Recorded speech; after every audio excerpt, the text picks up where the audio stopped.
Dificilmente você conseguia um livro, se lembra disso? Você é daquela época. O Cláudio já era mais novo, né? Mas na década de 60, eu ganhei a minha primeira Bíblia, eu tinha 8, 9 anos de idade, final dos anos 50, começo dos anos 60. Tinha lá 9, 10 anos de idade. Mas livros, você não encontrava. Difícil. Eu tenho um livro na minha biblioteca que eu ganhei de um irmão, e esse livro está com quase 60 anos na minha mão. Você não encontra nem que você procure. Discursos Evangélicos, que foi a compilação dos sermões, das pregações, na Conferência Mundial Pentecostal em Toronto, no Canadá. Anos 50 e alguma coisa. Chegou um pastor de São Paulo e olhou para aqueles... Quando ele começou a olhar, me ofereceu uma Export zerada. Me troca esses livros que você tem por essa... Eu falei, meu filho, pode voltar com sua Export. Por que eu estou dizendo isso? Quando eu era adolescente, eu li um livro na sua primeira página. A riqueza passa, mas o saber permanece. E se nós estamos promovendo e estamos trazendo homens de Deus para nos ministrar a palavra do Senhor, nós o fazemos com muito carinho e um interesse, vou até dizer uma palavra bem forte, é um interesse exacerbado para que cada um possa aprender a palavra de Deus no seu dia a dia. Bem, você poderia dizer, pastor Daniel, mas eu já tenho 30 anos de fé. Eu venho dirigindo a igreja desde os 17 anos. São 50 e poucos anos. Eu ainda não sei tudo. Tenho uma fome de aprender. E ontem à noite aqui nós aprendemos da parte da palavra de Deus e tenho certeza absoluta que hoje não será diferente. Amém, queridos? Então, eu vou pedir a você. Eu estou notando que muitos obreiros estão aqui. Estou percebendo. Mas a próxima consagração está vindo aí. Se você não fez a sua inscrição, eu te aconselho. Faça a sua inscrição, viu, obreiro? Porque o exemplo começa daqui para lá. Entendeu? Vai ficar tudo registradinho. Aí na hora a gente vai olhar se fez o curso, né? Não é ameaça não, irmão. Isso faz parte do crivo. Amém ou não, irmão? Porque quer pegar o microfone para ministrar para os outros, mas não estuda. Vai tomar jeito, cabra. Oxe. Né? Então, ó, pastor Napoleão está aqui. Ele fez uma peripécia para estar aqui. Estava em São Paulo, foi a Paraíba e chegou hoje de volta, irmãozinho, questão de 2 dias. Quem viaja de avião sabe quanto isso é cansativo. E tenho certeza, junto com o pastor Cláudio, vão nos ministrar. Então, manda um recadinho para aqueles que não vieram, você está perdendo. Porque eu sei o que era procurar algum assunto específico e não ter. E não ter. Hoje nós temos uma fartura. Irmão, vocês têm um privilégio tão grande. E eu te digo uma coisa, não perca essa oportunidade. Não perca. Parabéns para vocês que estão aqui. Que Deus abençoe a cada um dos irmãos. Nós estamos aqui com o pastor Marcelo lá de Borrasópolis, junto com os irmãos. Também lá de Maringá temos o irmão que é advogado, irmão Alberi, e esse moço aqui. Olha aí, de Londrina também. E parece-me que de outros lugares, quem é que estava aí que não foi mencionado ontem de outras cidades aí? Tem mais alguém de outra cidade aí? Ontem estava cheio de gente assim. Mas de qualquer forma, irmãos, nós vamos fazer uma oração.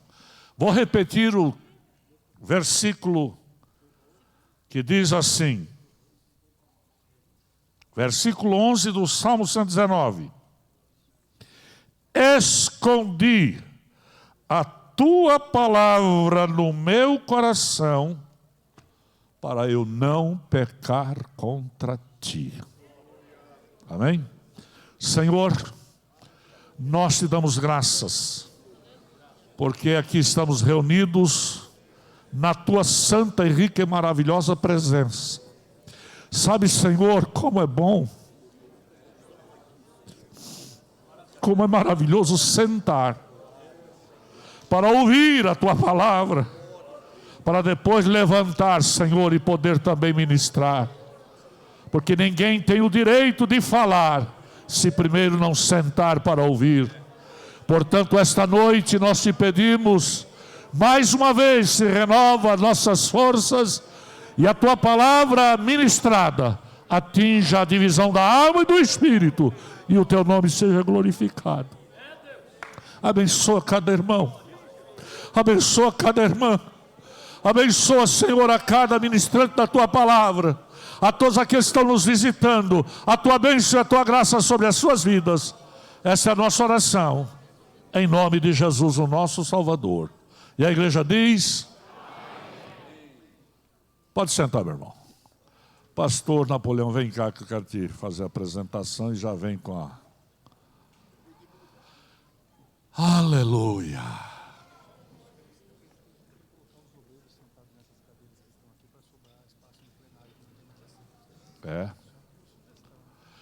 Então os nossos pastores, o diretor da escola está aí, amém.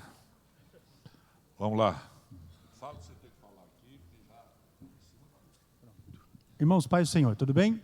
Está na benção? Então os obreiros, ocupem essas cadeiras aqui, ó. Os nossos obreiros, por favor, porque não tem mais lugar para sentar o povo, né, no plenário. Se os obreiros ocuparem aqui, vai sobrar os lugares ali e nós vamos ficar debaixo da benção, amém? Muito bem, vamos fazer isso aí que vai ser só vitória. Bem, irmãos, eu acabei de entregar para ele uma meia dúzia de livros. E está fazendo aí a contagem, a numeração e tal. Eu achei na minha gaveta 4 gravatas novas, sem uso, 0 bala. Eu falei, sabe uma coisa? Quem sabe um irmão ganha essas gravatas aí. Tá? Pastor Napoleão Falcão, nós nos sentimos honrados com a sua presença aqui, porque se cumpriu a profecia de ontem à noite, que o Messias chegaria hoje.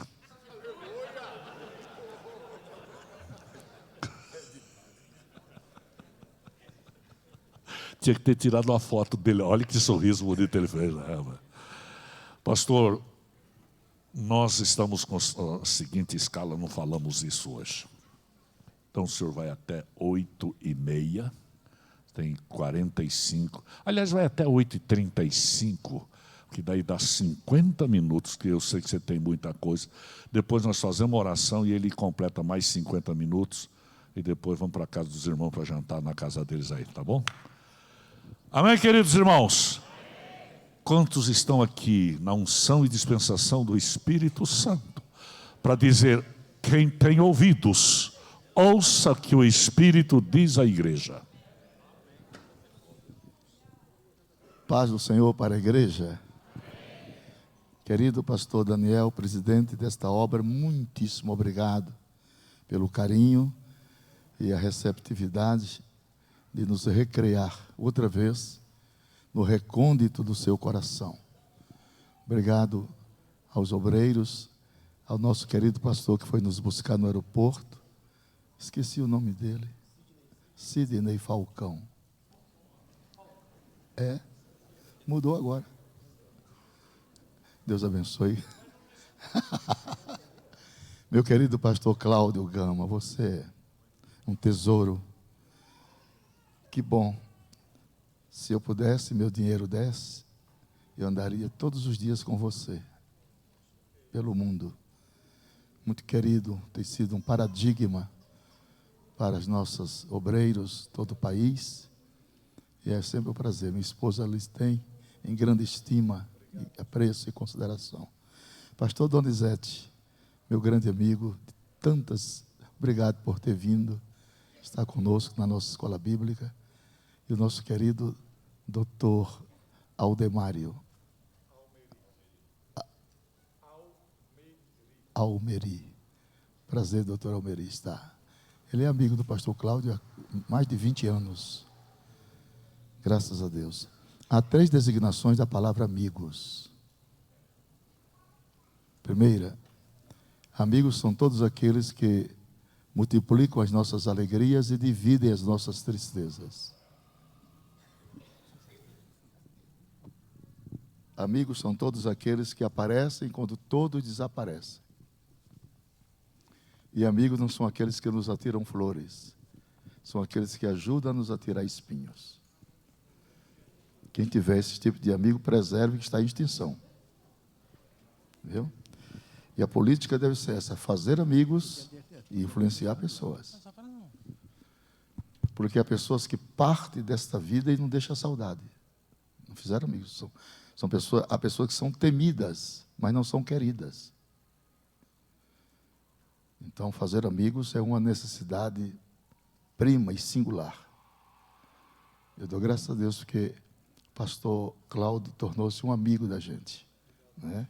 E a gente tem muita estima por isso. Pastor Donizete também, sendo uma pessoa muito...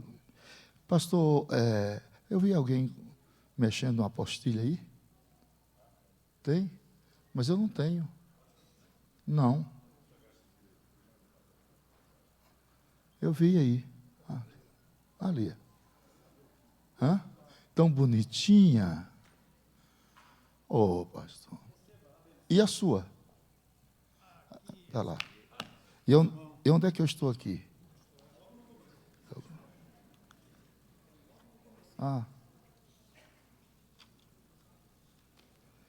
Vamos abrir as nossas Bíblias no livro do Apocalipse, capítulo de número 4 e versículo de número 5. Apocalipse 4, 5.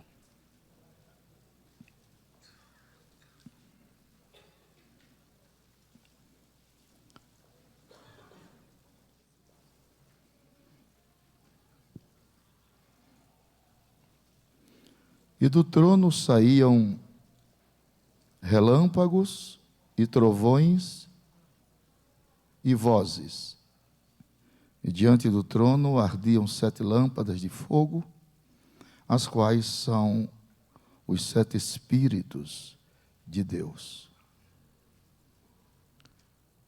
Quando nós examinamos com cuidado essas 3 palavras, trovões, relâmpagos e vozes, isso prenunciam que uma tempestade está chegando.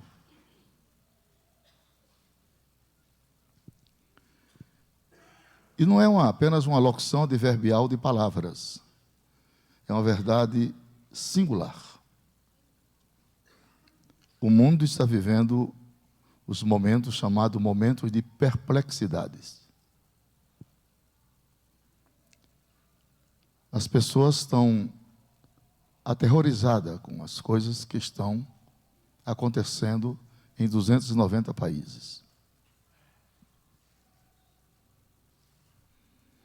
As crises em todos os ângulos da sistemática da vida se evoluem de maneira drástica e muito rápida.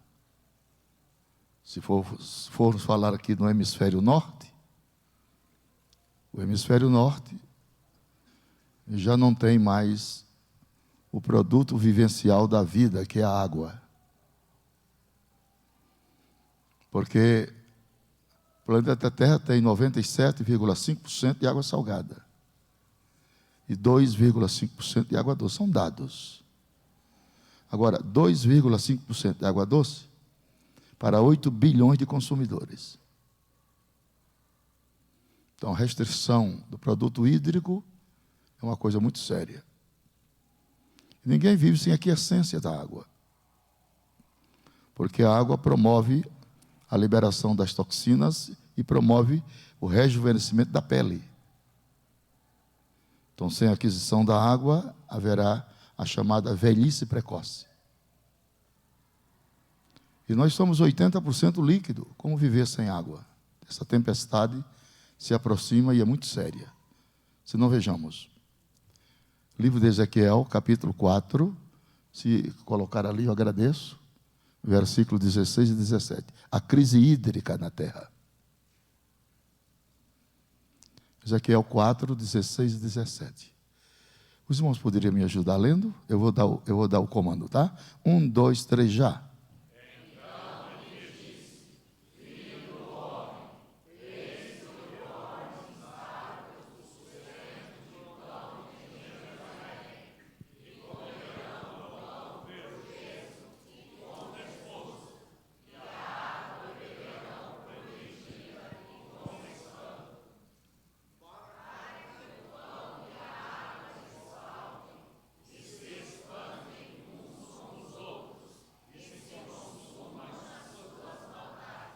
Essa tempestade, ela está se aproximando a cada dia do mundo dos viventes.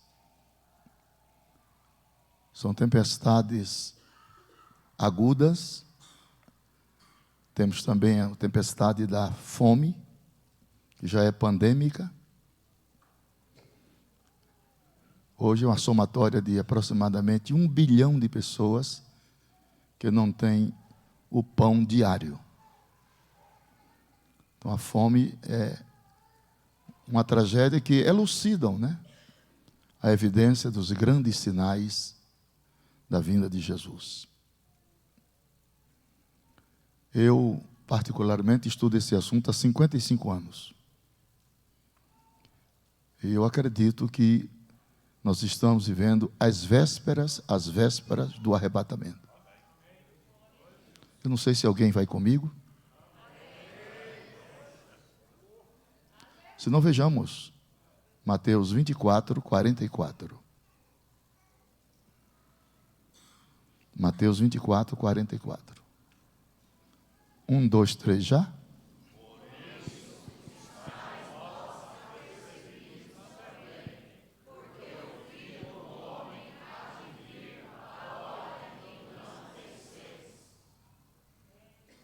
Essa elucidação profética e a consumação de vida dos fatos em eminência é uma realidade tangível, expressa nas Escrituras. E nós fomos por Deus premiados e fomos por Deus beneficiados em Deus ter elastecido a nossa mente para compreender esse vocabulário das Escrituras. A gente olha para o mundo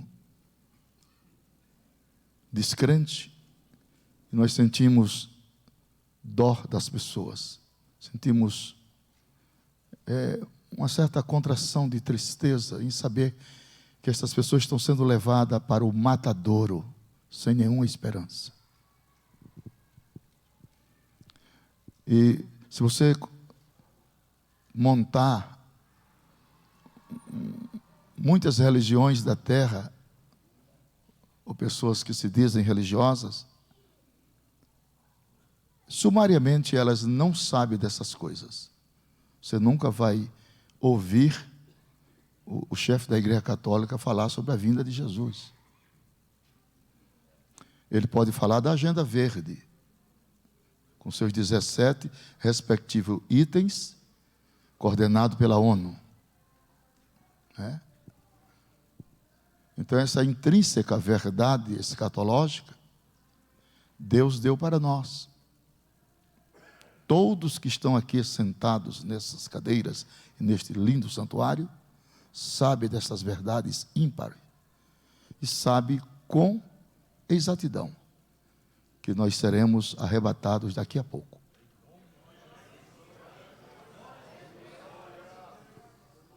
E que isso dar-se-á, como diz, vamos lá, 1 Coríntios 15, 52. Que isso dar-se-á, 2 pontos. Aí 1 Coríntios 15, 52. Já está lá. 1, 2, 3 já. Outra vez, só até a vírgula, Outra vez. Última vez. Isso dar-se-á no momento. Esse momento aí, no momento, na expressão gramatical da língua original, do Novo Testamento, que é o grego, no momento equivale a duas palavras em português. Era atômica. Eu vou repetir. Essas duas palavras, traduzidas do grego para o português, equivale em era atômica. Então, Paulo está dissertando apologeticamente para a igreja de Corinto. Vocês descansem, não precisa ficar tensos nem preocupados. Jesus não vai voltar agora. Ele voltará na era atômica. Chegou a era. Vocês querem ver? E de era atômica, Jesus conhece muito bem. Se não, vejamos. Mateus 24, 29. Vamos ver Jesus falar sobre a era atômica. Mateus 24, 29. 1, 2, 3 já?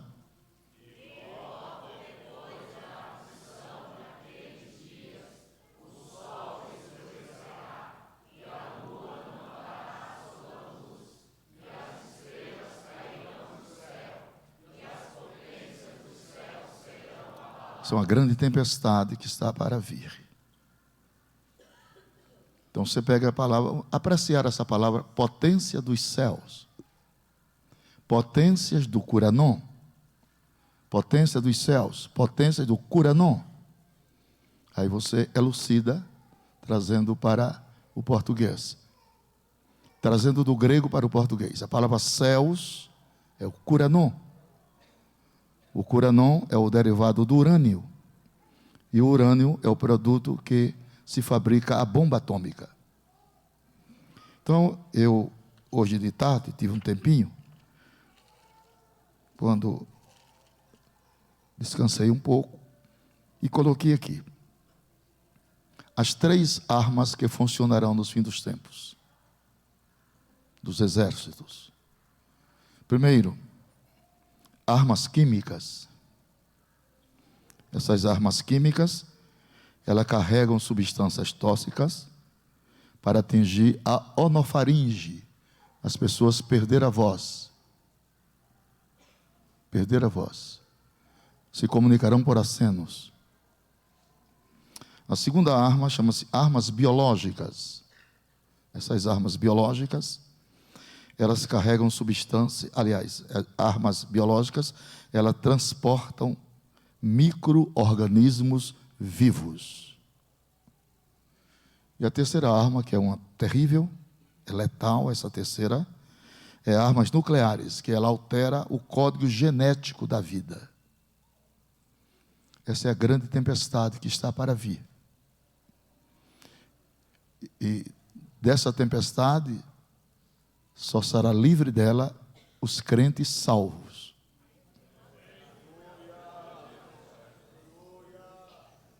Só será livre dessa grande tempestade os crentes salvos.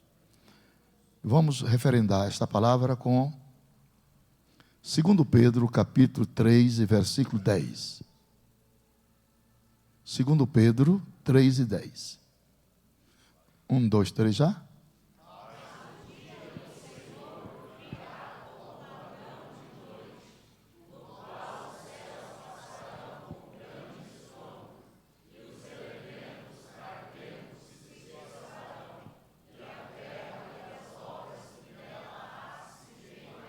Diga comigo, uma grande tempestade se aproxima da terra.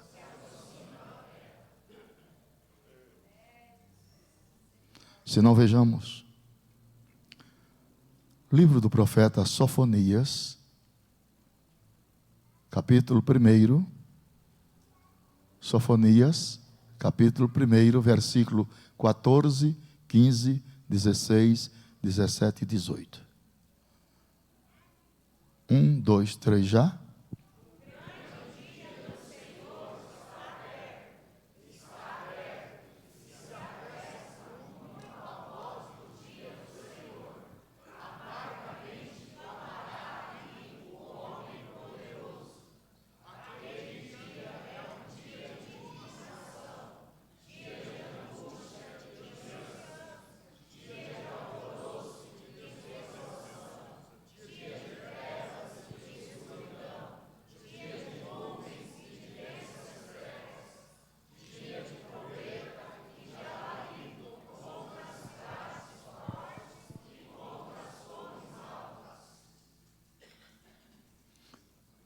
Esse é o 17, 18.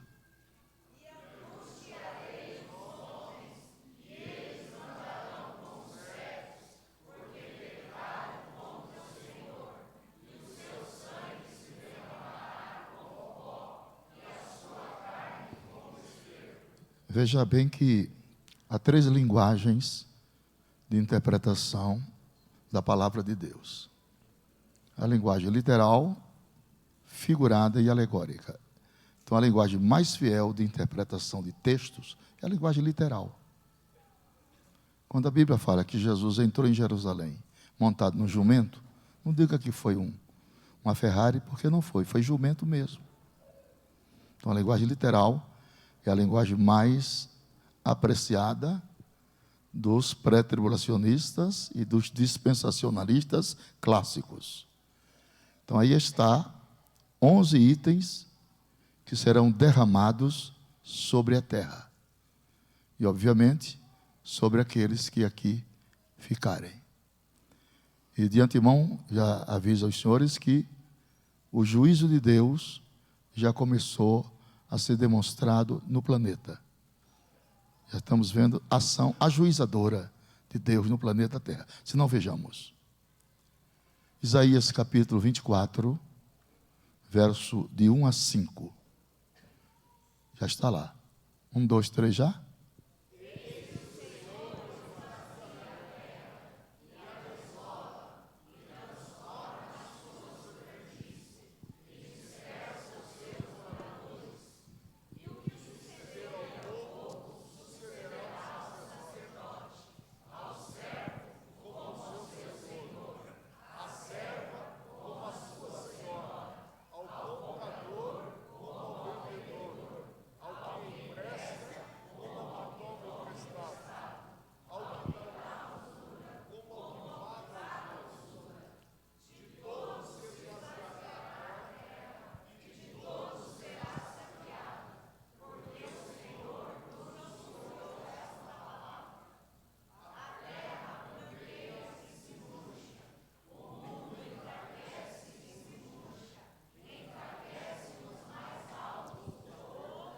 Agora vamos apreciar a leitura do versículo 5, apreciando o que é a chave de toda a interpretação deste texto. Versículo 5, veja. 1, 2, 3 já?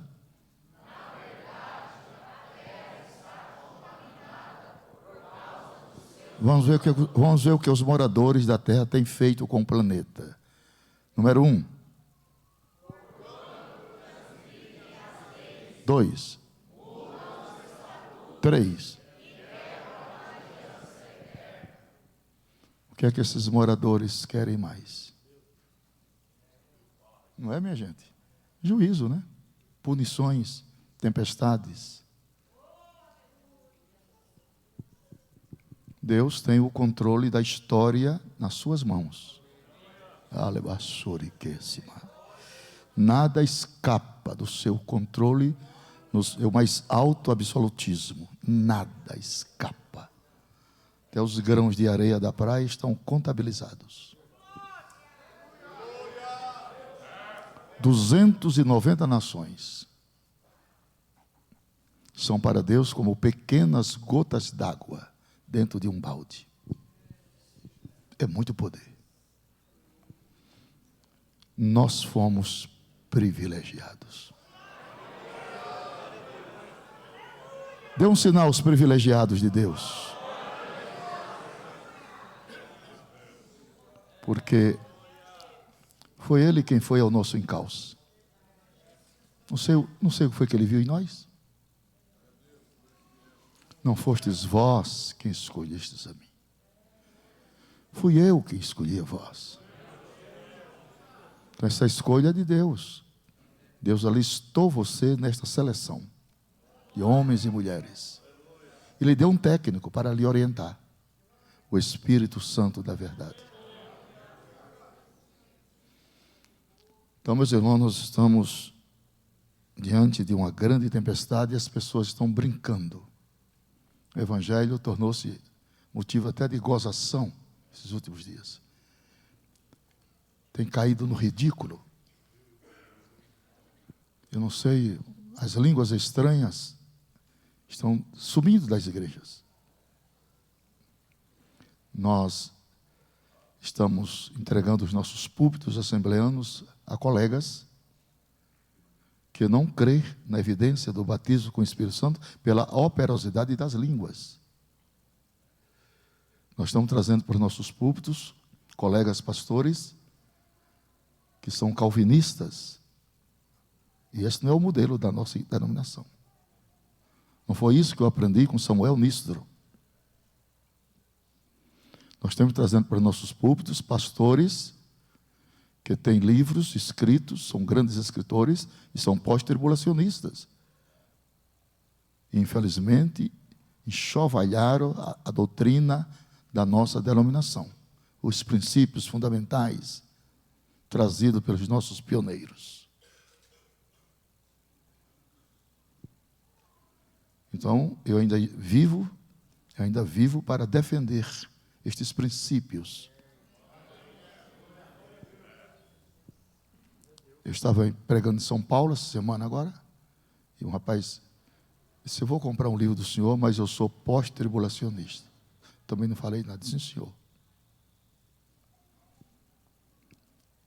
Então, nós temos que vigiarmos muito, porque é muito sutil, é quase imperceptível. Essas ações doutrinárias e antagônicas ao princípio da realidade. A Assembleia de Deus sempre foi modelo para as demais. Nunca copiou nada de ninguém. Ao contrário, alguém copia daqui. Pode notar que essas igrejas por aí, todos foram crentes sair da Assembleia. A Assembleia de Deus é a mãe de todas. Então eu sou assembleano e eu tenho que defender a minha denominação. Se eu não me sentir bem aqui, aí é diferente. Mas até agora não encontrei motivo nenhum. Sou pastor desde 68. Tempo que Noé inaugurou a arca. Então eu creio na evidência do pré-tribulacionismo. Sim, senhor. Que a grande tribulação é esse retrato. Imagina a igreja estar dentro dessa crise emergente. A grande tribulação é o quê? É o aquecimento do sol 7 vezes sobre a terra. A grande tribulação é um calor tão insuportável que os órgãos do corpo humano vão se descompactando. Cai a orelha, cai os olhos, cai os dedos, por causa do calor. E a igreja aí? Não. A igreja do Senhor aí, nesse ambiente? Não. De jeito nenhum. Não pode. A grande tribulação é o soar de abertura de 7 selos. É o toque de 7 trombetas. É as pragas implacáveis de 7 salvas da ira de Deus. Então Deus vai guardar a igreja deste mal e vai arrebatá-la antes da terra.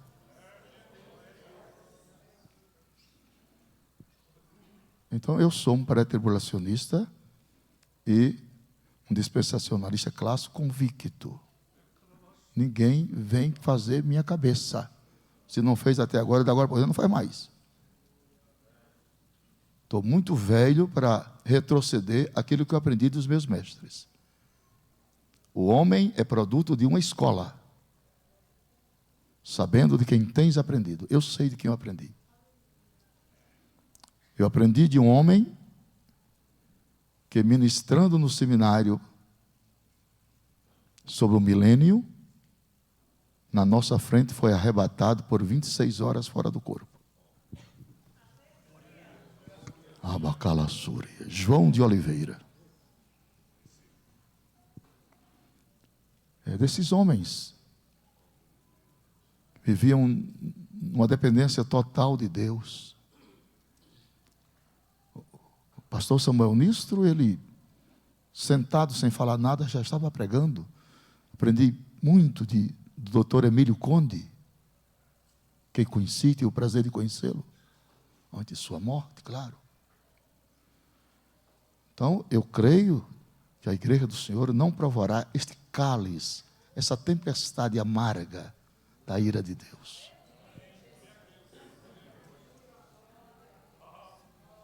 Se não, vejamos. Apocalipse capítulo 3, versículo 10.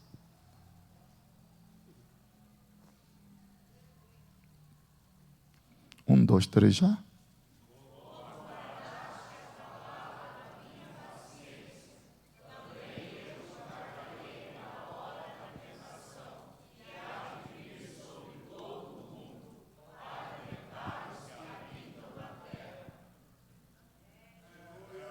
Então, se a igreja tivesse que entrar nesse momento dramático e nefasto, o versículo diria assim: como guardastes a palavra da minha paciência, vírgula, também eu te guardarei na hora da tentação. Mas não é na, é da. É uma contração da preposição. Deus não guarda a igreja na hora, Ele guarda a igreja da hora. O pau vai quebrar aqui, mas a noiva estará na Nova Jerusalém.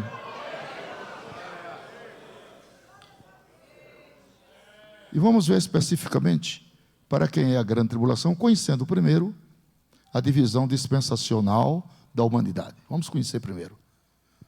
Se nós não conhecermos a divisão dispensacional da humanidade, ninguém vai entender escatologia nunca. Vamos lá. 1 Coríntios 10, 32. O Messias chegou. Esse pastor Cláudio é demais. Eu olho para ele. 1 Coríntios 10 e 32. Leia, minha gente. 1, 2, 3 já.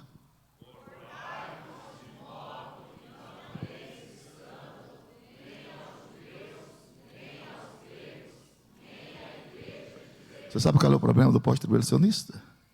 É que ele mistura igreja com Israel. Esse é o grande problema. Se não vejamos, para tirar uma dúvida aí. Apocalipse 12, verso 1. É a mistura. 1, 2, 3 já?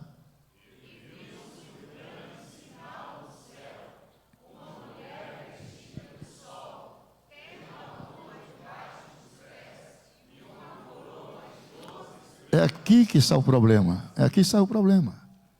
Porque eles interpretam que esta mulher aí é a igreja. Você está vendo? Preste atenção, senhores. E o tratamento definido que Deus dá para a igreja não é de mulher, é de virgem, noiva, pura, santa e imaculada. Esse é o tratamento dispensado de Deus à igreja. Mulher é a perda da sua virgindade. E aqui está se tratando da perda da virgindade espiritual de uma nação chamada Israel. E com quem Israel perdeu sua virgindade espiritual? Com os deuses mitológicos. Baal, Belzefum, Deus Apis, etc. E para onde foi esta mulher? Para o deserto. E quantos anos ela ficou no deserto? 40 anos. E Deus tratou com Israel lá, no deserto. É assim que Deus vai tratar com Israel na grande tribulação.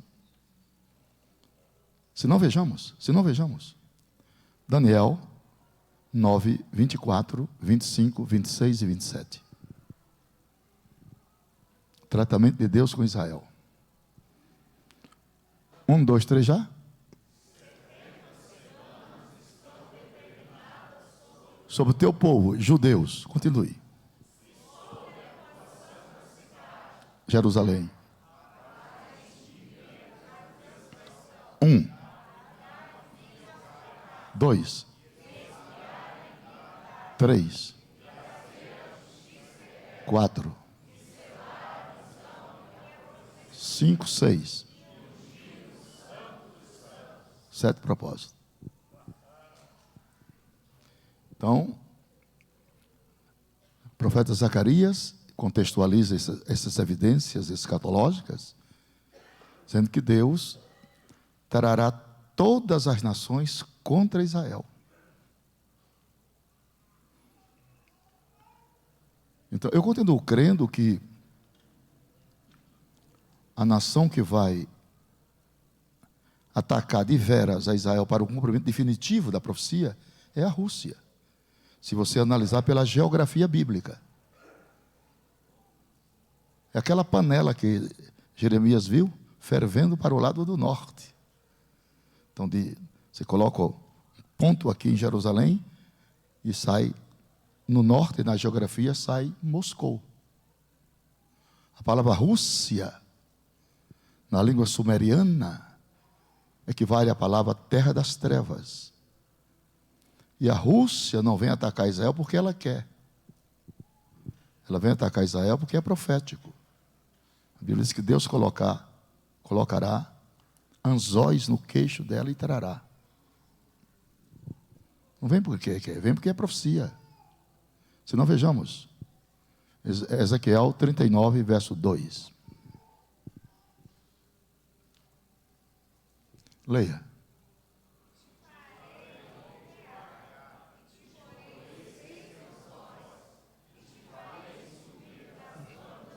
E te trarei. Você vê que, vamos ver aqui essa palavra monte de Israel. Aqui está plantada uma profecia sobre a batalha de Gog e Magog, que não se dá no vale de Jezreel, não se dá no vale de Meguido, não. Esta batalha se dá nos montes de Israel. Que quem vai comandar essa batalha aí é Yahvé, é o próprio Deus Pai. Já a batalha do Armagedon não é Yahvé, é Deus Filho. Então, Deus trará a Rússia com seus satélites confederados, porque eles virão do norte para tomar os despojos de Israel, que são as riquezas. Onde estão plantadas as riquezas de Israel? No Mar Morto. As riquezas de Israel hoje equivalem a 70 trilhões de dólares. O Mar Morto abastece todas as indústrias farmacêuticas do mundo. Então são riquezas que eles virão para saquear. Tomar o despojo, arrebatar a presa. E essa batalha Deus trará sobre estes exércitos pedras chamadas saraiva de 1 talento, que são pedras de 42 a 60 quilos. O vale de Gog se encherá de defuntos. E eles levarão 7 anos para a purificação da terra. E para guardar as armas de guerra. Então esse embrião está formado. A qualquer instante vai acontecer. Hoje a Rússia, das 4 nações bombásticas da terra, Coreia do Norte, Estados Unidos, a Rússia e China. Mas a Rússia, ela comanda esse estado nocivo de guerra, porque ela possui 7.000 ogivas nucleares. E essas 7.000 ogivas nucleares é o suficiente para destruir o planeta Terra 30 vezes em 42 minutos. Só que antes disso, vai haver uma coisa linda, repara. 1 Tessalonicenses 4.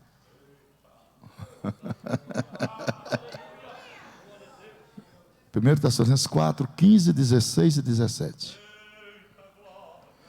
A decola sente aramassuri.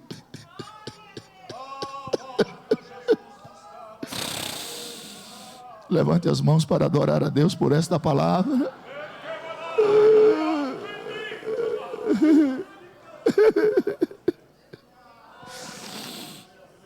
Oh, irmão, ore mais um pouquinho para seu coração ficar quebrantado. Leia, querida igreja. 1, 2, 3 já.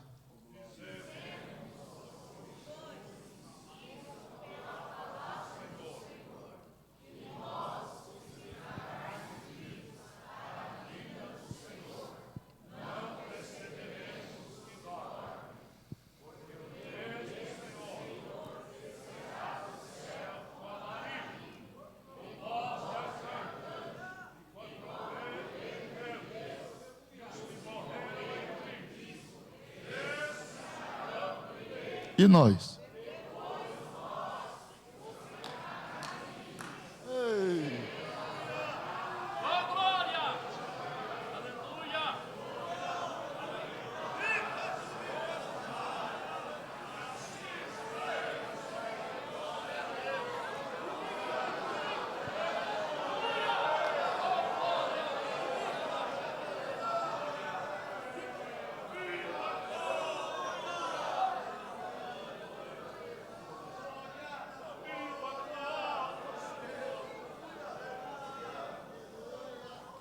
Nós estamos aqui na terra, quero que os irmãos gravem muito isso, somente para 2 propósitos.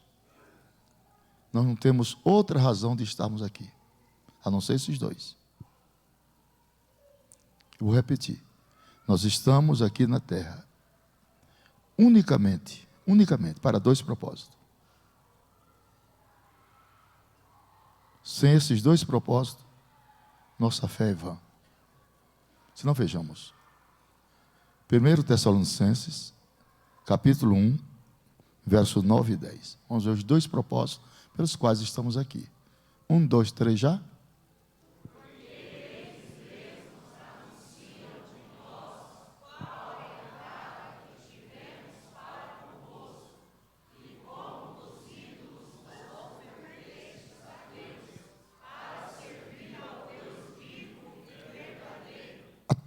A tônica deste versículo, que conjectura-se o propósito, a tônica deste versículo, servir a Deus. Aleluia. Quantos aqui têm prazer de servir a Deus? Agora vamos ao segundo propósito, versículo 10. Leia.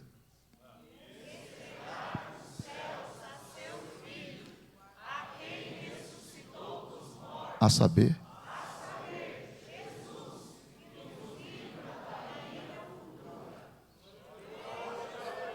mais alguma coisa?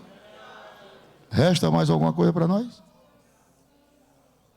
Não, servir e esperar. Servir e esperar. Dentro do avião, dentro do carro, na empresa, andando pelo caminho, servindo a Deus e esperando. Que Deus coloque em nossos ouvidos o diapasão do Espírito Santo. O diapasão do Espírito Santo. Para nós ouvirmos o som da trombeta. Será o acontecimento mais interessante de toda a história da humanidade.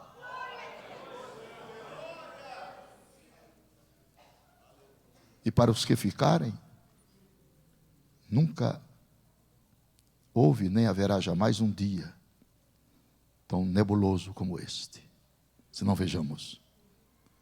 Mateus 24, 21 e 22. 1, 2, 3 já?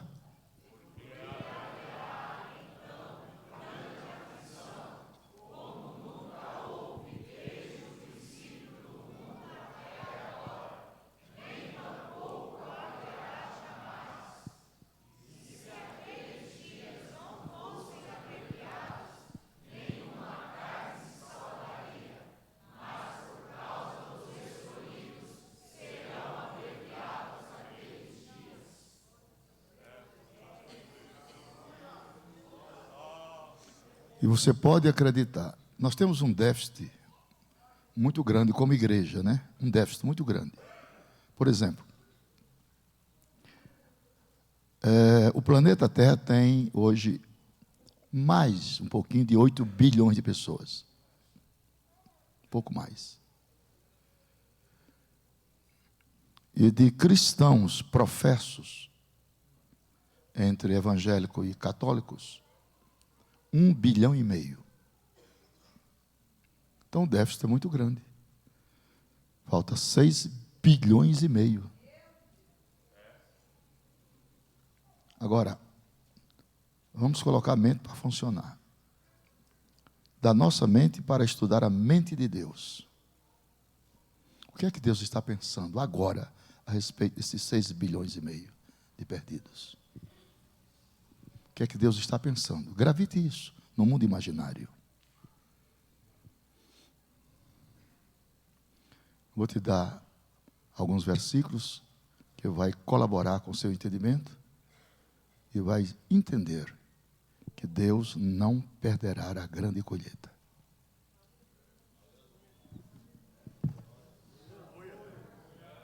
Deus usará mecanismos legais para trazer a lume o conhecimento soteriológico às pessoas adversas.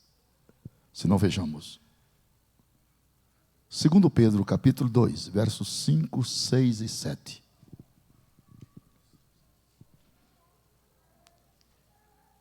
Um, dois, três, já? Mas comais,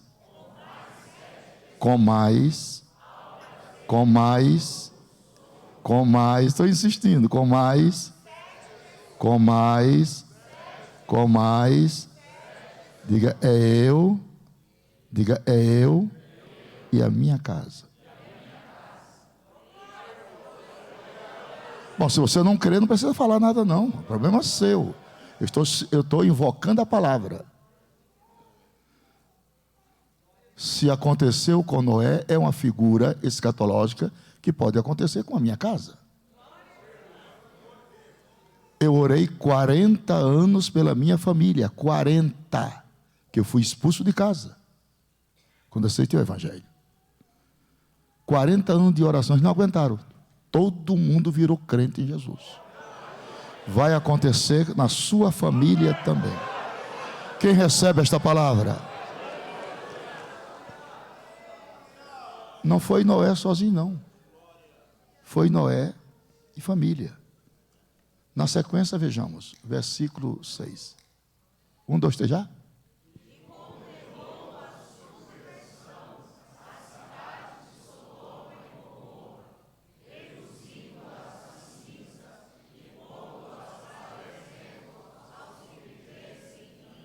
Sete.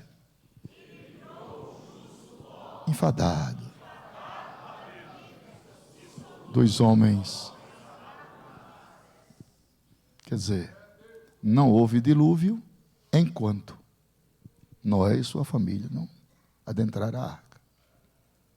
Não choveu fogo e enxofre em Sodoma enquanto Ló não saíra da cidade. Então, os mísseis nucleares não bombardearam o mundo enquanto a noiva estiver na terra. Quem crê nisso, levante a mão e diga: eu creio. A igreja está na terra ainda. E Deus tem um compromisso com a sua igreja. Deus tem um compromisso com a sua igreja. Então fique tranquilo que vai haver um milagre na tua família. E aquele mais rebelde vai ser o melhor crente.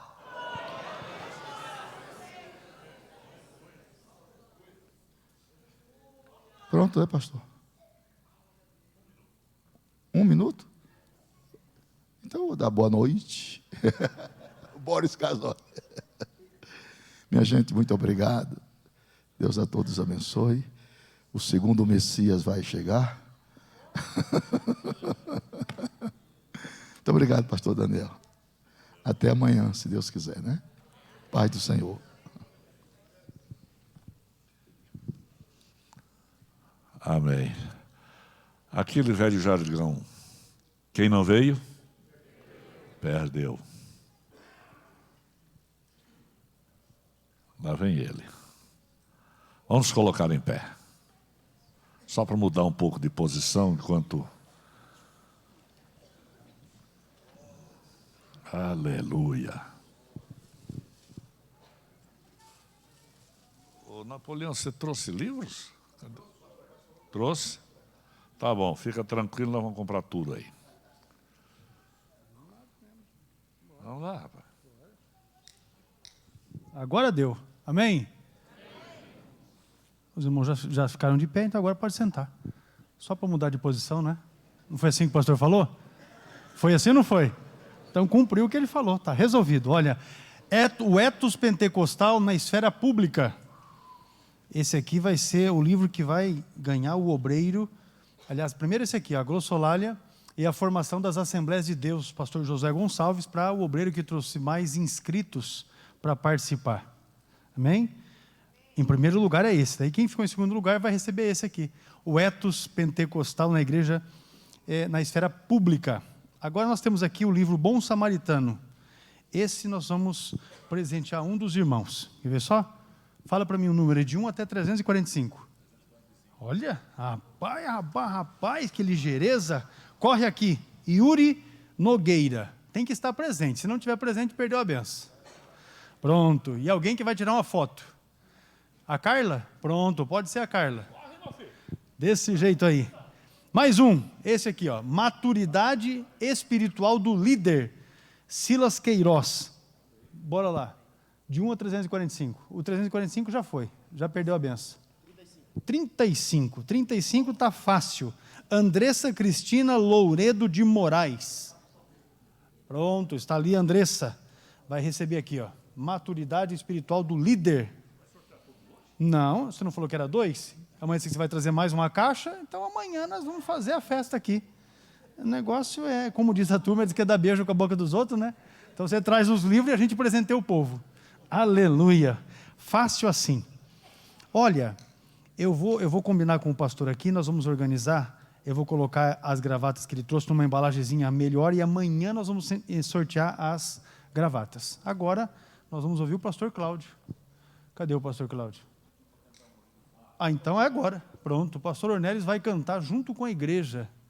E aí o pastor Cláudio já vem para tomar o púlpito para continuar ministrando. Pronto. Quem toca e canta? Pronto. Donizete, então, está aí. Está com a oportunidade.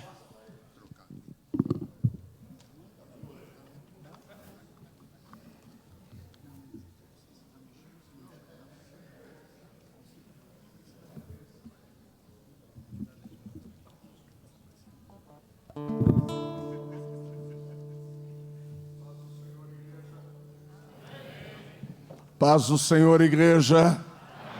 Amém. Pastor, posso pedir para eles ficarem em pé? O senhor se importa? É uma canção com certeza ninguém conhece, então vai ficar quase só eu cantando. Por toda a minha vida, ó Senhor, te louvarei, pois meu fôlego é a tua vida, e nunca me cansarei. Pegue a mão do teu irmão aí, canta junto com ele. Posso ouvir a tua voz, posso ouvir a tua voz. É mais doce do que o mel,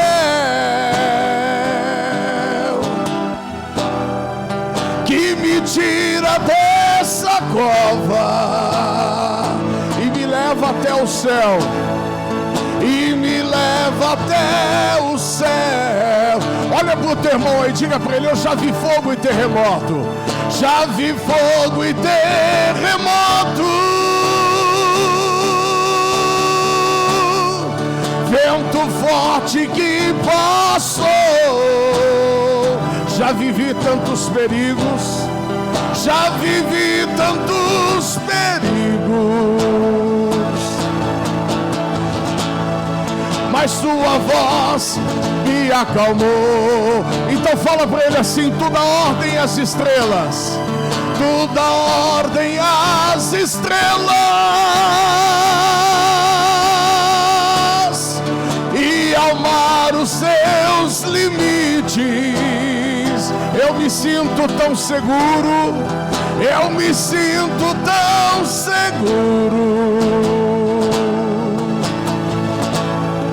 no teu colo altíssimo. Agora levanta bem alto a mão no teu irmão e canta com ele. Não há, vai! Não há ferrolhos, nem portas que se fechem diante da sua voz. Não há doenças, nem culpa, nem culpa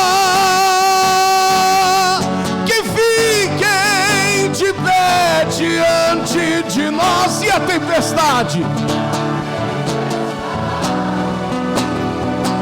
Ela se acalma na voz daquele que tudo criou, pois sua palavra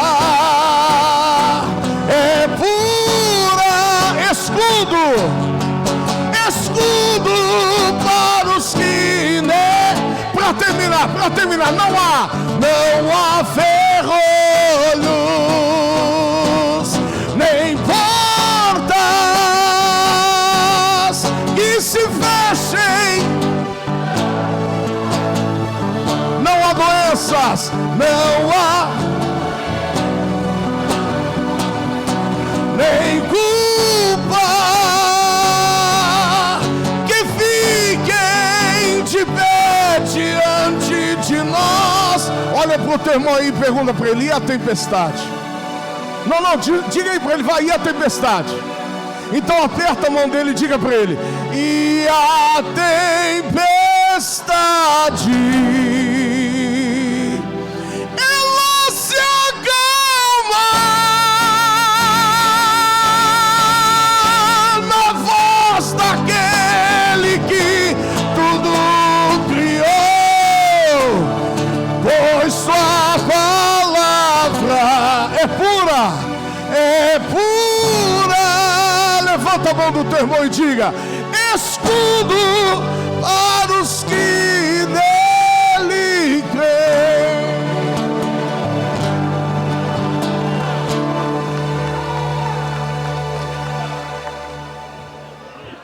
Aleluia.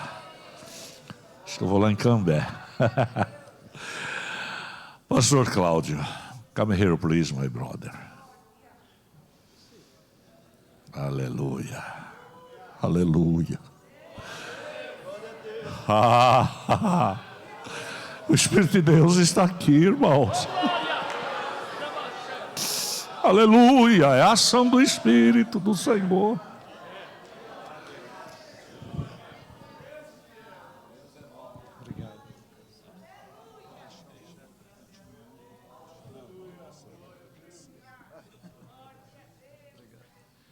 Irmãos, a paz do Senhor. Amém.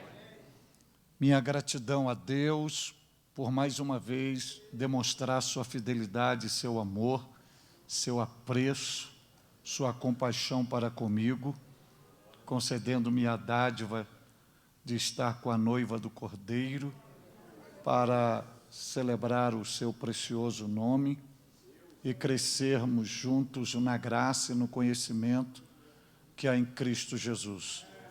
Quero agradecer ao anjo desta igreja, pastor Daniel Acioli, pela confiabilidade, pela credibilidade, por estender suas mãos sacerdotais, pastorais, ministeriais sobre a minha vida, permitindo-me servir a Jesus debaixo da sua autoridade e com a igreja que o Senhor o confiou.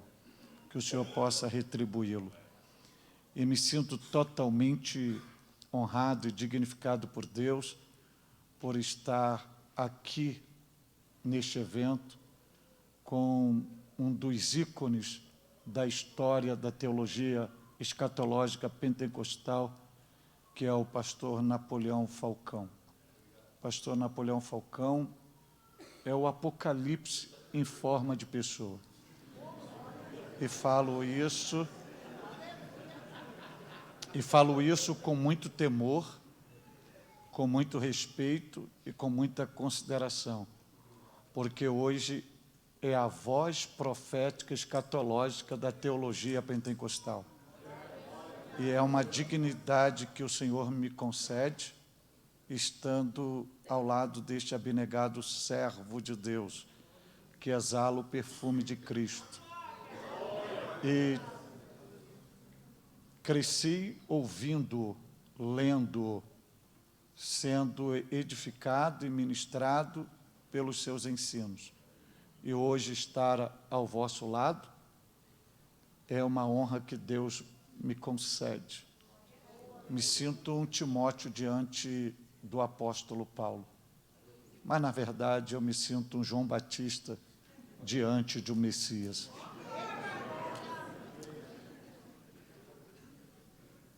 E se a gente olhar para ali, a gente tem a possibilidade, ele não leu Apocalipse 4? E não era do trono que saiu os trovões, os relâmpagos e as vozes?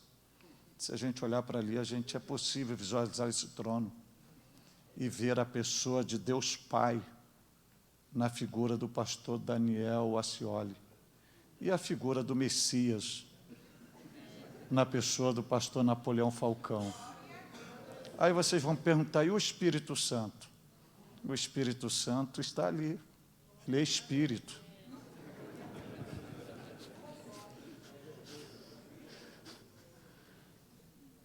Abra sua Bíblia, é uma honra muito grande, presente, e agradecer a Deus aqui pela vida do doutor Almeri Pedro de Carvalho, lá de Maringá, que abriu mão hoje das suas agendas, seu compromisso, e veio nos dar o privilégio de estar aqui hoje, cooperando conosco, passando o dia conosco. A gente está meditando um pouco sobre aprendendo com o Espírito Santo acerca do seu propósito existencial e ministerial. Eu estou utilizando Gênesis, capítulo 1, o versículo 1 e o versículo 2. Nesses dois versículos, é possível, na pessoa do Espírito Santo, extrairmos lições acerca do propósito existencial e ministerial de cada um de nós. Diz a Bíblia, no princípio criou Deus os céus e a terra, e o versículo 2 diz, e a terra era sem forma e vazia. Havia trevas sobre a face do abismo, e o Espírito de Deus se movia sobre a face das águas. Amém? Assentai-vos, por gentileza, mas mantenha a sua Bíblia aberta neste versículo, ainda que ele seja muito familiarizado aos irmãos. No encontro passado, nós trabalhamos o versículo número 1 e vimos ali a ação, a movimentação e o propósito criativo de Deus na manifestação operacional do Conselho do Deus Trino, e nós trabalhamos uma ideia de parceria, de unidade, de submissão, autoridade espiritual. E vimos também que no versículo 1, ainda que não apareça a palavra, ou o nome, ou o título Espírito Santo, mas ele está presente na unidade da composição absoluta da essência da divindade. E hoje nós vamos olhar um pouco para o versículo de número 2. E o versículo de número 2, eu disse também que não tem aqui nenhuma petulância de fazer nenhum debate teológico do espaço que existe entre o 1 e o 2, mas se foi queda de Satanás, se não foi, quantas eras eram, essa não é a minha objetividade aqui. A minha objetividade é a gente fazer uma conexão do versículo 1 e versículo 2 e ver que no versículo 1 diz: no princípio criou Deus os céus e a terra. E já no versículo 2, essa terra, ela já é apresentada totalmente caótica. E é possível você olhar para essa terra e você ver a situação dela. Por exemplo, você vai ver que ela é sem forma. Você vai ver que ela é vazia. Você vai ver que nela havia trevas. E você vai ver que tem um abismo próximo dela. E você vai ver que o Espírito Santo está sobre ela. Tudo na Bíblia tem sentido, tem mensagem e tem projeção da graça. Projeção da graça. Se você olhar para esse retrato da terra, você vai ver ali totalmente a figura do pecador, de um homem sem Deus. O retrato do homem sem Deus está ali. Então, só para a gente entender, antes de trabalhar essa ideia de aprender com o Espírito Santo acerca do propósito existencial, qual é a matéria-prima do ser humano? Qual é a matéria-prima do ser humano? É a terra. Então, essa terra, e se você lê Isaías 45, 18, se eu não estou equivocado, o projeto original de Deus, ele criou a terra não para ser vazia, não para ser deformada, mas você vai ver que a terra está sem forma. O que é um homem sem Deus? É um homem deformado. Você vai ver que a terra, além de deformada, ela é vazia. O que é um homem sem Deus? É um homem vazio. Você vai ver também que a terra está em trevas. E você vai ver que um homem sem Deus, ele, além de andar nas trevas, ele também é treva. E você vai ver que o homem sem Deus, qual é o destino dele? O abismo eterno. Aí você vai ver a projeção da graça, para que este homem deformado, esse homem vazio, esse homem em treva, esse homem destinado ao abismo, Jesus enviou o Espírito Santo. Com que finalidade? Para estar em volta dele, sobre ele, visando convencê-lo do seu pecado, da justiça e do juízo, e para gerar nele vida, porque só o Espírito Santo pode aplicar a vida de Cristo. Esse cenário está montado em Gênesis 1:2, mas não é isso que a gente vai falar. O que a gente vai falar é que a terra foi criada para ser perfeita. Só que quando chegamos no versículo 2, nós vemos essa terra sem forma, vazia, em treva, sobre ela a face do abismo, o Espírito de Deus, aí você vê, e o Espírito de Deus se movia sobre a face das águas. É sobre esse detalhe que o Espírito de Deus se movia sobre a face das águas. Nós vimos no nosso encontro que, no processo de Gênesis 1, o Espírito está trabalhando com o Pai, mas não é o Espírito que aparece, quem está em evidência é o Pai. E chegamos no versículo 2, nós temos um cenário caótico, deplorável, tenebroso, vazio, um grande abismo. E eu te pergunto, para onde o Pai enviou o Espírito Santo? Justamente para esse ambiente tenebroso, vazio, deformado. Então, o que eu aprendo aqui? O primeiro lugar em que Deus colocou o Espírito Santo para desenvolver o seu próprio ministério foi um lugar totalmente caótico. Não foi o Espírito de Deus que quis ir para lá. Foi o Pai que o enviou para lá. E a primeira menção do Espírito de Deus na Bíblia é ele exercendo o seu ministério em um ambiente totalmente caótico. O que isso vai nos ensinar e o que isso tem a ver com a gente?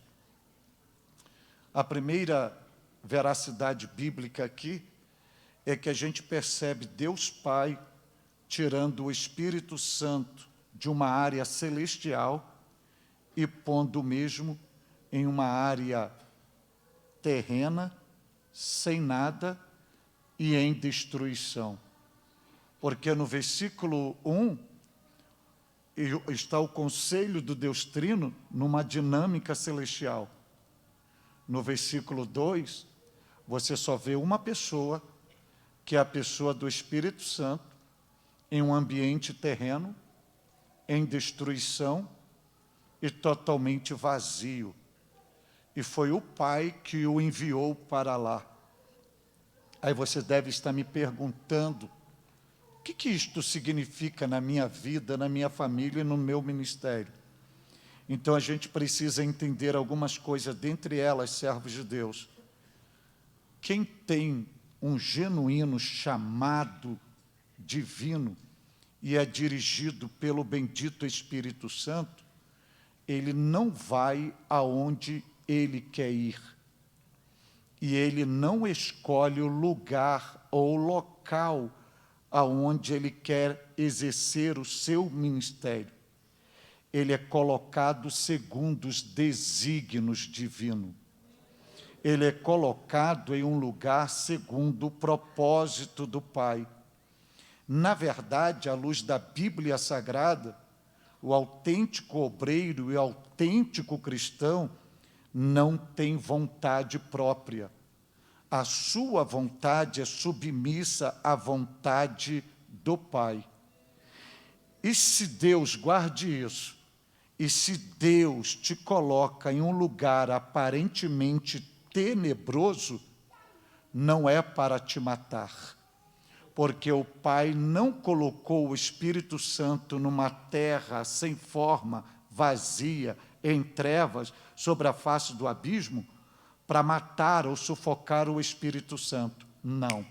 O Pai não colocou o Espírito Santo ali para ser morto pela terra. Pelo contrário, ele colocou o Espírito Santo ali para gerar vida naquele ambiente. Então, quando Deus te coloca em um lugar tenebroso, na mente de Deus não está um propósito para te matar. Na mente de Deus existe um propósito que Ele acredita no teu chamado, que Ele acredita na tua potencialidade, Ele acredita no teu ministério. E Deus é estratégico, Deus é dinâmico. E ouça isso, Deus não é uniforme, Deus não trabalha na uniformidade, na mesmice, na rotina. Deus trabalha na multiforme graça. Deus trabalha em novidade, em algo inédito. E isso significa que Deus é estratégico. E Deus, Ele te coloca diante de uma situação caótica que não visa te prejudicar, mas visa desenvolver a sua fé. Desenvolver a sua criatividade. Porque Ele coloca o Espírito Santo ali, e o Espírito Santo, dentro de uma linguagem teológica para entendermos, Ele coloca o Espírito Santo ali como uma ave-mãe, chocando, gerando vida, desenvolvendo a criatividade, fazendo o Espírito Santo desenvolver a sua criatividade de gerar vida. Então, quando Deus te coloca em um lugar caótico, é para extrair o máximo da sua fé e para desenvolver a sua criatividade. Porque Deus não quer obreiros rotineiros, mecanizados, robotizados. Ele te coloca em um ambiente difícil para você ser criativo. E porque Ele acredita que você é capaz de mudar o ambiente. Ele ensina que este obreiro precisa ser criativo. Porque quando esse obreiro não é criativo, a tendência fortíssima dele é ser crítico. E há uma diferença de ser crítico e criativo. O crítico só vê o defeito, só vê a dificuldade, só vê o problema, só vê a barreira, só vê a impossibilidade, só vê a dificuldade. O criativo, ele vê no problema a possibilidade dele crescer, dele superar, dele dar a volta por cima. Ele vê na dificuldade o fertilizante do seu fruto, da sua prosperidade, do seu crescimento, do seu avanço, do seu progresso. Só para você entender isso aqui na prática. Deus, um vendedor de sapato, para você ver isso na prática. Deus envia esse vendedor de sapato para um lugar que ninguém usa sapato, anda todo mundo descalço. Se esse é crítico, ele diz: aqui é a minha desgraça, aqui é a minha derrota, aqui é a minha falência, porque aqui ninguém usa sapato. Mas se ele é criativo, ele vê a expansão da sua venda. Diz: aqui eu vou me dar bem, aqui eu vou vender o maior número de sapato, porque aqui ninguém usa sapato. A tua criatividade, a tua visão determina o lugar onde você chegará e o que você produzirá no reino de Deus segundo o seu propósito. Então, uma pessoa ou um obreiro que é crítico, ele só vai enxergar apenas os defeitos, porém não vai contribuir para a expansão do reino de Deus.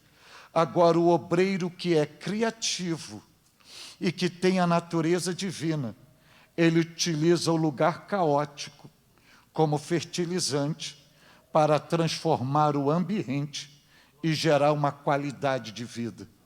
O Espírito de Deus chega, o lugar é deformado, é vazio, tem trevas. Mas se você olhar para o Espírito de Deus, nele não tem trevas, nele não tem caos, nele não tem vazios. E se você olhar, você vai ver lá assim, e se movia, o lugar é tenebroso, o lugar é vazio, o lugar tem abismo, mas ele está se movendo. O ambiente não o paralisou, ele está em movimento, e ele está gerando qualidade de vida. Sabe por quê? Porque o verdadeiro obreiro não espera as coisas acontecerem, ele faz acontecer. O Espírito Santo não está esperando a terra mudar, ele está mudando a terra. Ele não está esperando algo acontecer, ele está fazendo algo acontecer. E o apóstolo Paulo vai nos ensinar que tudo que o obreiro realizar tem que ser de todo o coração e convicto que o serviço é para Deus. E você vê isso em Colossenses 3:23, Paulo diz isso aos Colossenses 3:23, ele diz assim, e tudo, não é a metade, não é uma proporcionalidade, e tudo quanto fizerdes, fazei-o de todo o coração.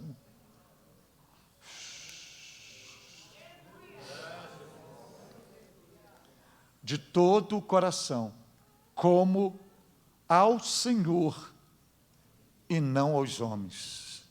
Sabe o que Paulo está dizendo? Eu vou usar aqui uma linguagem bem paupérrima, bem simplória, ok? E vou mexer com os neurônios. Você é o responsável da limpeza da igreja, e você está limpando o banheiro da igreja. num horário que não tem ninguém. É só você. Só que Paulo diz, faz isso de todo o coração. Mesmo que você esteja limpando o banheiro da igreja, você não está limpando para homens. Você não está trabalhando para homens. Você está fazendo isso para o Senhor.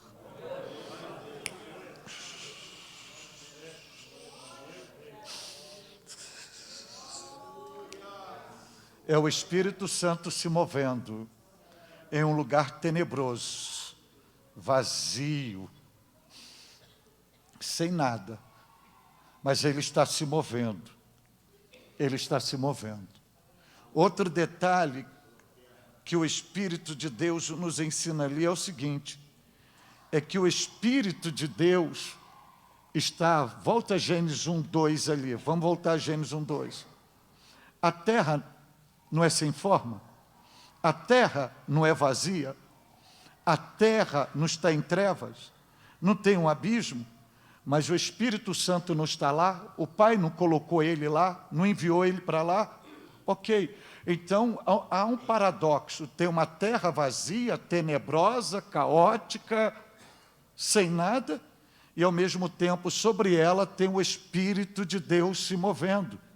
O que Deus, o Espírito Santo, está ensinando para nós?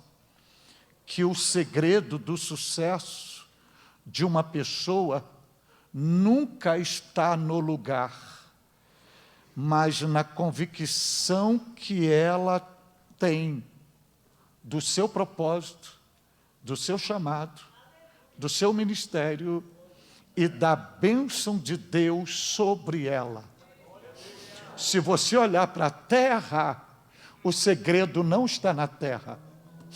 O segredo está no Espírito Santo. A terra não se transforma por si mesmo. É o Espírito de Deus que vai transformá-la. Porque o segredo não está nela, o segredo está nele. Então guarde isso, o segredo nunca está no lugar. O segredo está em você. Antes, deixa só para a gente entender isso aqui. Se Deus te enviasse para uma terra sem forma, ou se o teu pastor te colocasse numa congregação sem forma, vazia, toda tenebrosa, você diria, como diz aqui, é um cemitério de pastor. Está me colocando para cá para me matar, vai ser mais um que vai morrer aqui. Deus colocou o Espírito Santo em um lugar tenebroso, vazio, sem nada. Mas por quê? Porque o segredo nunca está no lugar. O segredo está na pessoa. Então receba esta palavra, se você vive escolhendo um lugar para desenvolver o seu chamado, avaliando as possibilidades deste lugar, o que ele pode te oferecer de vantagem, isso significa que você não tem convicção plena do seu chamado e da vontade de Deus para a sua vida. Porque à luz das sagradas Escrituras, o segredo nunca está no lugar, e sim na pessoa. Eu repito, o segredo nunca está no lugar, e sim na pessoa. E eu vou abrir um modelo disso no ministério de Jesus.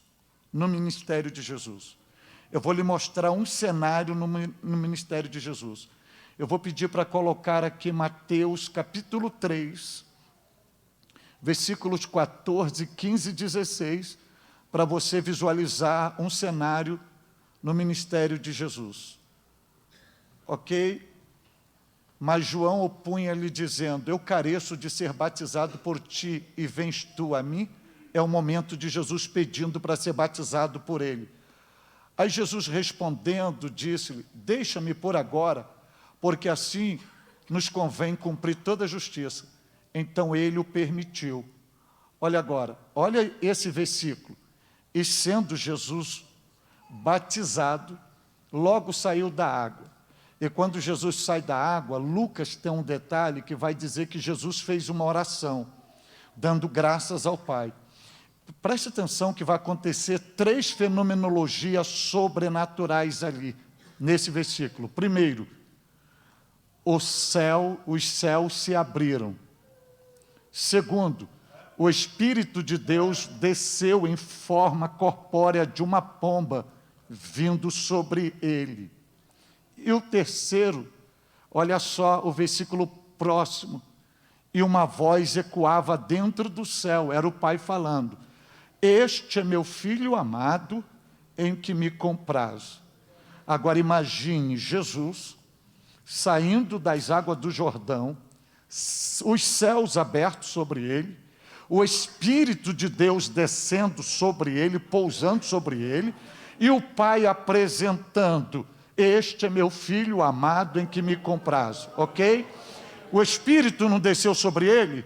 Aqui encerra o capítulo 3 e começa o capítulo 4, logo em seguida, versículo 1. Então, esse então na Bíblia, quando aparece então, significa na mente de Deus mudança de atitude, mudança de propósito, mudança de plano, mudança de desejo. Então, foi conduzido, olha, foi, ele não pediu, foi, em outra versão, movido, levado, dirigido. Ele foi conduzido pelo Espírito. Ué, o Espírito não desceu sobre ele? Não pousou sobre ele? O mesmo Espírito que pousou sobre ele, agora está o conduzindo. Vem comigo. Não é aonde para onde você quer ir. Agora é água, céu aberto, Espírito descendo e Pai falando. Não, mas tem um lugar para você. Aonde? O deserto. E quem que está te esperando lá? É o diabo. Ele rejeitou e ele foi para o deserto. 40 dias, 40 noites. E o segredo estava no deserto? O segredo estava nele.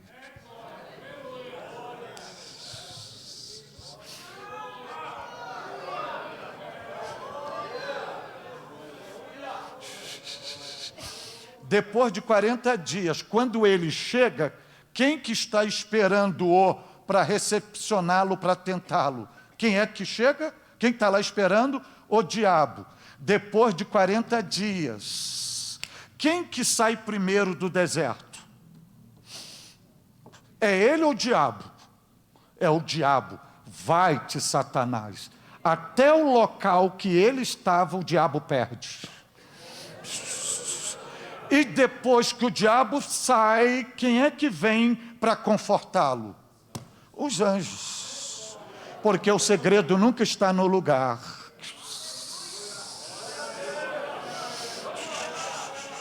O lugar que estava dominado pelo diabo passa a ser dominado por ele e pelos seus anjos.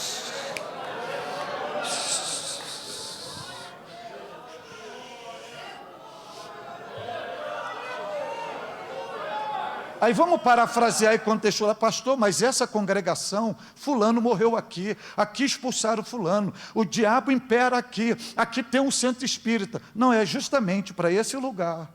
Porque você não foi chamado só para viver de céu aberto, Espírito descendo e ouvindo a voz do Pai. Você foi chamado para passar alguns dias com o diabo, no deserto com ele, para você passar 40 dias em jejum, evocando a minha palavra, se alimentando de mim. E o segredo nunca está no início. No início tem diabo, no início tem deserto. Mas se você perseverar, saber que você é chamado, ter convicção que tem um propósito, que o Espírito está com você, porque ali tem um segredinho no versículo 1. No versículo 1, o Espírito Santo conduziu ao deserto para ser tentado pelo diabo. O Espírito que conduz não é o Espírito que abandona. O Espírito leva, mas fica presente, está junto. está olhando, está cuidando, está vigiando, está fortalecendo. Aleluia, aleluia, aleluia. Deixa você chegar no limite, deixa você chegar no teu máximo. Eu tenho fome, estou com sede. Deixa você receber proposta, transforma essas pedras em pão. Mas o Espírito está ali olhando para ver a sua estrutura, para ver sua convicção. Não só de pão viverá o homem, mas de toda a palavra que sai da boca de Deus. É isso mesmo, é isso mesmo. E deixa eu lhe dizer algo aqui: se Jesus não vencesse no deserto, não venceria no Getsemane. Se não vencesse no Getsemane, não venceria na cruz. Se não venceria na cruz, não ressuscitaria ao terceiro dia. Então Deus te põe no deserto, te põe no Getsemane e te põe na cruz, porque Ele já tem ressurreição para você.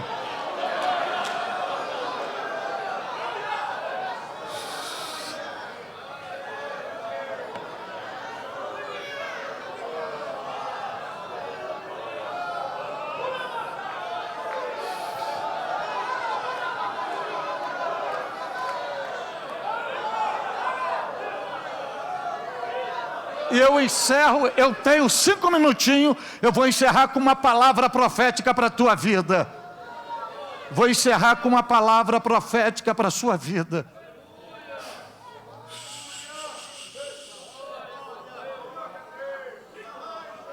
Você precisa acreditar que Deus, ao te chamar para a obra específica, é porque Deus viu em você a personificação da bênção de Deus para esta obra. Eu vou repetir: acredite no seu chamado, e Deus, ao te colocar neste lugar, é porque Deus viu em você a personificação da bênção de Deus para esta obra. Não fique apavorado pelas circunstâncias adversas que o local apresenta. Tenha convicção que você é a solução, a resposta certa e a bênção de Deus para este local, para este povo, para esta família, para esta igreja, para este rebanho. Você é a personificação da bênção de Deus. E não sou eu que digo isso.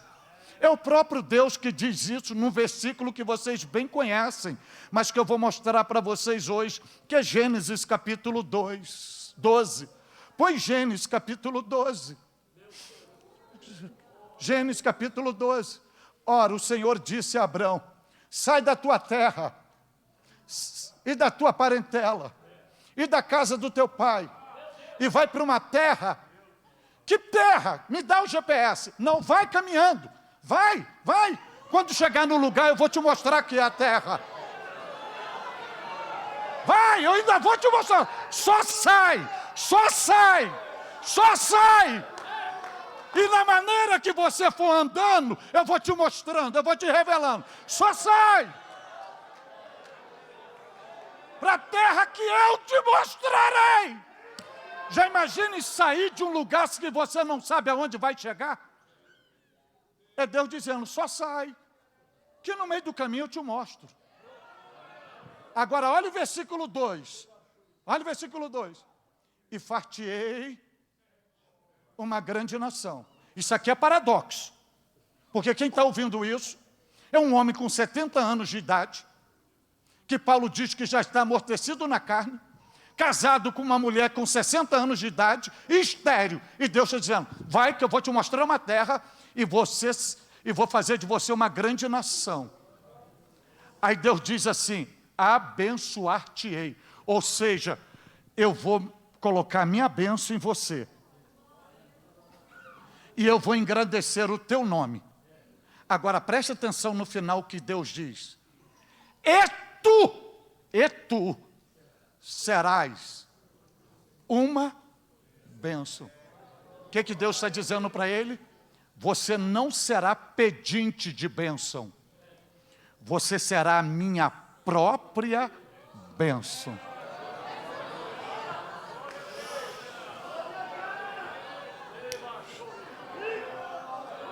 Por que Deus te colocou neste lugar? Porque você é a própria bênção de Deus nele. Mas pastor, a terra é vazia, tem trevas, não tem forma, tem abismo. Mas qual é a sua natureza? É a natureza do Espírito Santo. Ele te botou ali para transformar esse cemitério em manancial, em jardim de ressurreição. Pode ter morrido vários lá, com você a sepultura será fechada. Mas o lugar é pedra, não frutifica nada. Se você é a bênção de Deus, essa pedra vai brotar água quando você colocar os pés lá. Deus está liberando uma palavra para você esta noite.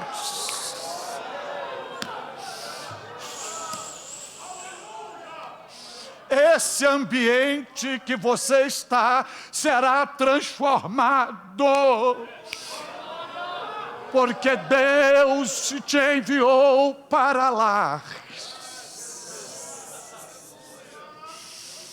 Aleluia! Glória a Deus! Glória a Deus! Glória a Deus!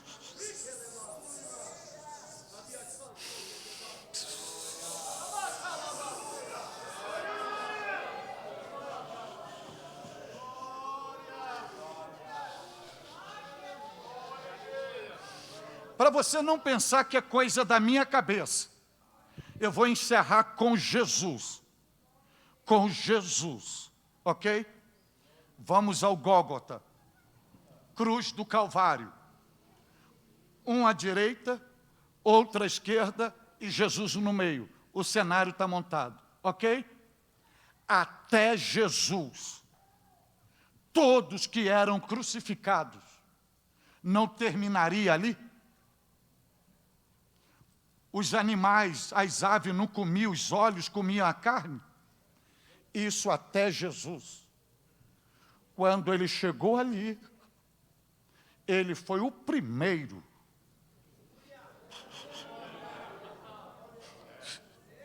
Porque todos que estavam ali, o Gólgota era cenário de morte.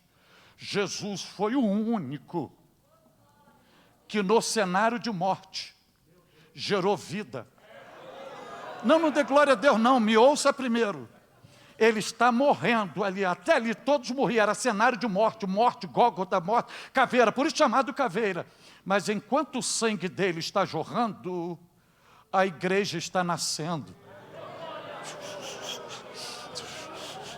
Porque o segredo não estava no Gólgota, o segredo estava nele.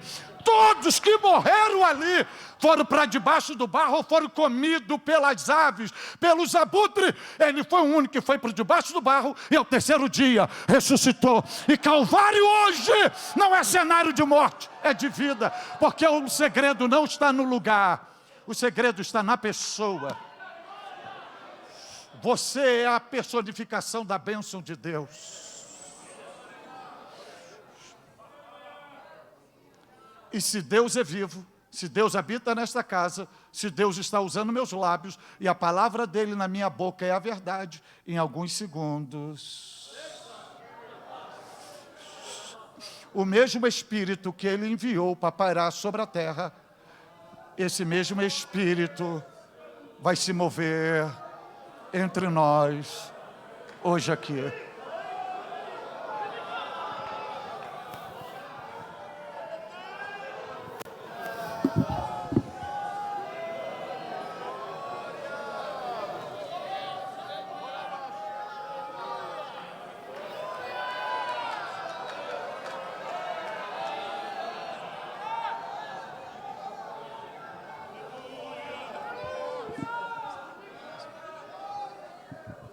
Yeah.